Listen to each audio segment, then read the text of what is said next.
Hello everyone, সবাইকে জানাই good afternoon. তো সবাই কী করছো আর কেমন আছো অবশ্যই কিন্তু কমেন্ট করে জানাবে। তো দেখো, আমি কিন্তু আমার বোনের বিএড কলেজের ড্রেসটা পরে নিয়েছি, আর আমাকে এই ড্রেসটা পরে কেমন লাগছে অবশ্যই কিন্তু কমেন্ট করে জানাবে। আমার বোন অনেকদিন ধরে আমাকে বলছিল যে তুই আর কি এই ড্রেসটা পরে একটুখানি ভিডিও কর আর কটা ফটো তোল। তো আজকে ফাইনালি আমার সময় হয়েছে, আর আমি কিন্তু পরেও নিয়েছি। আর আমার গলার ভয়েসটা যদি একটু কম শুনতে পাও তার একটাই কারণ, চারিদিকে এত পরিমাণে হাওয়া দিচ্ছি। দেখো বেশ ভালো লাগছে, সকাল থেকে সারাটা দিন এইভাবে কন্টিনিউয়াসলি খাওয়া হচ্ছে। তো গাইস, বেশি কথা বলবো না।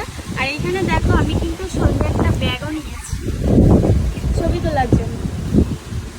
তো দেখো, পুরোপুরি রেডি। আমাকে এই লুকটাই কেমন লাগছে রিকোয়েস্ট করছি, তোমরা অবশ্যই কমেন্ট করে জানাবে। তো চলো, টাটা।